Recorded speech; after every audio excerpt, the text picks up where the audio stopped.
So at this point, I've been lifting for over 3 years. And for a long period of that time, I locked myself into a box thinking I had to do certain lifts to progress optimally. And in typical fashion, I thought I needed to squat, bench press, and deadlift. But eventually I came to the realization that not only do you not need to do those specific exercises, but you don't need to do any specific exercise. What you actually need to do is focus on what I like to call the 6 primary movement patterns. Now, this doesn't mean that you can't squat, bench, or deadlift, because those are all fine exercises and will get you great results. The point is just that you don't need to do those because, maybe you don't like them, or maybe they don't suit your structure. Maybe squats mess up your knees, or the deadlift is too much for your lower back. The thing that makes a good program is one that covers all of the major movement patterns, not necessarily the specific exercise itself. So what are these major movement patterns? Well, the first one is a knee flexion, or a squat pattern. Most programs will include this as some sort of squat, but just think of it as any exercise where your knees are bending under load and you have to push the weight from that position. That could be any type of squat machine, like a hack squat. It could also be any type of leg press as well. And it could even be a lunge or a Bulgarian split squat. Anything that puts the legs under load through bending the knee is going to target the same muscles that the squat does because it matches the same movement pattern. The next one is a hip hinge, which usually takes the form in a deadlift in many programs. But a deadlift isn't even a pure hinge. I'd say a Romanian deadlift is actually superior. This is where you stretch your hamstrings under load by hinging your hips as far back as you can with minimal knee bend. These can be done in various different ways, from barbells to dumbbells to a trap bar, or even certain machines depending on what your gym has available.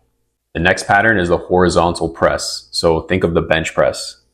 In a bench press, your chest is going to be the primary mover, but you'll also get a great stimulus on your shoulders and triceps as well. Just think of any movement that mimics a bench press, where you're stretching the pecs under load and pressing horizontally. It doesn't even have to be a purely horizontal press. It could be a slight incline if you want to target your upper chest slightly more. It doesn't really matter because either way, you're still going to be targeting the entire chest with a secondary stimulus on shoulders and triceps. Once again, this can be done with barbells, dumbbells. The Smith machine is also a great option here.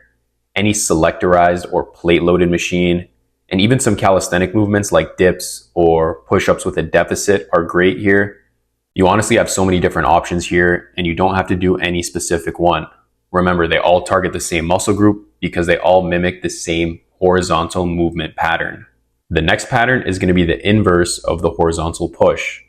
It's going to be the horizontal pull. This could be any type of rowing motion where you're pulling the weight toward your chest horizontally.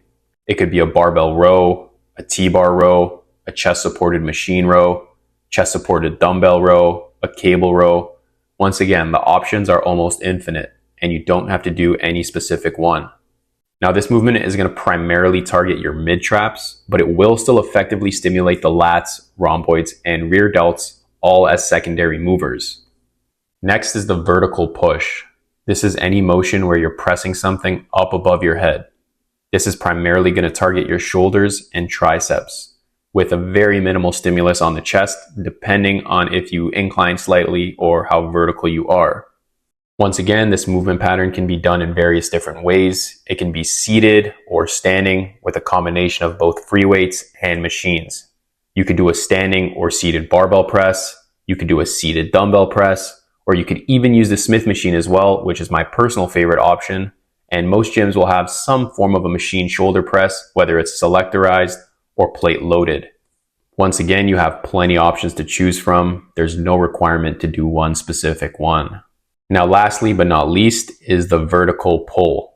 Think of pull-ups and lat pull-downs. This one is super basic. The weight is vertically above you and you need to pull it downward toward your chest. Or in the case of a pull-up, you're just pulling your body weight toward the bar. But once again, all that matters is the movement pattern, not the weight or what direction it's moving. Pull down and a pull up are basically the same exercise. Now, this movement pattern is primarily going to target the lats. These are what are going to give you that V taper, but it will also stimulate the entire back somewhat effectively. meaning the mid traps, lower traps, and even rear delts to a certain degree, as well as the biceps, are all going to be secondary movers, so you're still going to get a decent stimulus. So those are going to be the 6 main major movement patterns that are going to cover every muscle group in your body.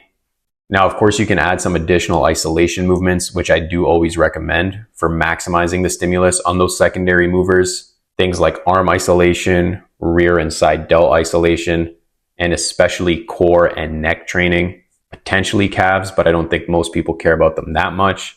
But just mastering these fundamental movement patterns will yield at least 90% of the results that you're going to get. And that's what most people are looking for.